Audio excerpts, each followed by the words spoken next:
Hello, कौन? अच्छा अच्छा, मिस मारिया कहाँ से? यूनिवर्सिटी से। आप मुझे आज मिल सकते हो? जी जी, ठीक हो गया ठीक हो गया। आज 5 बजे ना हिल पार्क में मिलते हैं। ठीक है, मैं आ जाऊँगा। ओके ठीक है जी, 5 बजे का टाइम डन हो गया, मैं आ जाऊँगी। जी, ठीक हो गया। ओह सॉरी ना, बॉस का फ़ोन आ गया था, उन्होंने 5 बजे मुझे बुलाया है मीटिंग पे।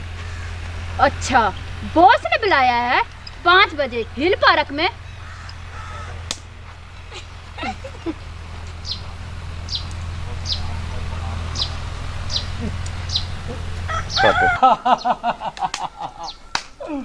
और सुनाओ, हमारा मजा आया तुहाडे नाल गल्लां बातां कर।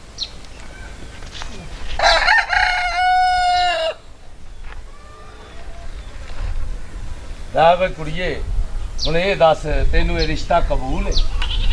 मैनू तो मंजूर है, आदे कोलों पूछ लियो। ਉਹਨਾਂ ਨੂੰ ਤੇ ਕਬੂਲ ਹੈ, ਪਰ ਮੈਨੂੰ ਕਬੂਲ ਨਹੀਂ ਅੱਬਾ ਜੀ। पर ओ क्यों? ਇਹਦੀ ਕੀ ਵਜ੍ਹਾ ਹੈ? तू दसेगा या मैं दसा? ਅੱਬਾ ਜੀ ਮੈਨੂੰ ਮਾਫ ਕਰ ਦਿਓ। ਤੁਸੀਂ ਜਿਹੜੇ ਪੈਸੇ ਮੈਨੂੰ ਦਿੰਦੇ ਸੋ ਉਹ ਮੈਂ ਕੁੜੀਆਂ ਦੇ ਉੱਤੇ ਲੁਟਾਉਂਦਾ ਰਿਹਾ। ਮੈਨੂੰ ਮਾਫ ਕਰ ਦਿਓ ਅੱਬਾ ਜੀ। ਓਏ ਤੂੰ ਤੇ ਕਹਿੰਦਾ ਸੀ ਕਿ ਮੁੰਡਾ ਬੜਾ ਚੰਗਾ ਹੈ ਤੇ ਇਹਦੇ ਕਰਤੂਤ ਵੇਖੋ। चौधरी साहब, मैं तो इन्हां दी ज़बान ते यकीन कर गया। मैं तो इन्हां ते इतबार कीता कि ये बड़े चंगे ने। मैनूं क्या पता सी इहो जे निकलने ने।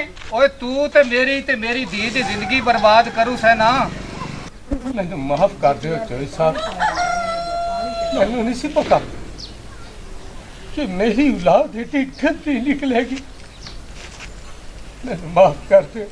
ਓਏ ਤੁਸੀਂ ਜਦੋਂ ਲੋਕਾਂ ਦੇ ਘਰਾਂ ਦੇ ਵਿੱਚ ਰਿਸ਼ਤੇ ਲੈਣ ਜਾਂਦੇ ਹੋ ਨਾ ਤੇ ਬੜੀ ਛਾਣਮੀਣ ਕਰਦੇ ਹੋ, ਕੁੜੀ ਕਿਹੋ ਜਿਹੀ ਹੈ, ਘਰ ਕਿਹੋ ਜਿਹਾ ਹੈ। ਓਏ ਇਹੋ ਜਿਹੀ ਗੰਦੀ ਔਲਾਦ ਦੀ ਵੀ ਛਾਣਮੀਣ ਕਰ ਲੈਣੀ ਚਾਹੀਦੀ ਹੈ ਚੌਧਰੀ ਸਾਹਿਬ। ਤੁਸੀਂ ਇਸ ਜਗ੍ਹਾ ਤੇ ਬੈਠਣ ਦੇ ਕਾਬਿਲ ਹੀ ਨਹੀਂ। ਆਪਣੇ ਪੁੱਤਰ ਨੂੰ ਲੈ ਕੇ ਇੱਥੋਂ ਦਫਾ ਹੋ ਜਾ। ਮੈਨੂੰ ਨਹੀਂ ਸੀ ਪਤਾ ਕਿ ਮੇਰੀ ਔਲਾਦ ਏਡੀ ਗੰਦੀ ਨਿਕਲੇਗੀ। ਮੈਂ ਤੈਨੂੰ ਬੜੇ ਲਾਡਾ ਤੇ ਚਾਵਾਂ ਨਾਲ ਪਾਲਿਆ ਸੀ, ਪੜ੍ਹਾਉਣ ਲਿਖਾਉਣ ਦੀ ਕੋਸ਼ਿਸ਼ ਕੀਤੀ ਸੀ ਕਿ ਵੱਡਾ ਹੋ ਕੇ ਵੱਡਾ ਅਫਸਰ ਬਣੇਗਾ, ਆਪਣੇ ਮੁਲਕ ਦਾ ਨਾਂ ਰੋਸ਼ਨ ਕਰੇਗਾ। ਪਰ ਇਹਨੇ ਆਪਣੇ ਮਾਂ ਬਾਪ ਦੀ ਇੱਜ਼ਤ ਨੂੰ ਪੈਰਾਂ 'ਚ ਰੋਲ ਦਿੱਤਾ ਹੈ, ਪੈਰਾਂ 'ਚ। ਤੂੰ ਤੇ ਮੇਰੀ ਪੱਗ ਦੀ ਵੀ ਹਯਾ ਨਹੀਂ ਕੀਤੀ। ਨਿਕਲ ਜਾ ਤੂੰ, मैं तेरी शक्ल नहीं देखना चाहता, शक्ल नहीं देखना चाहता।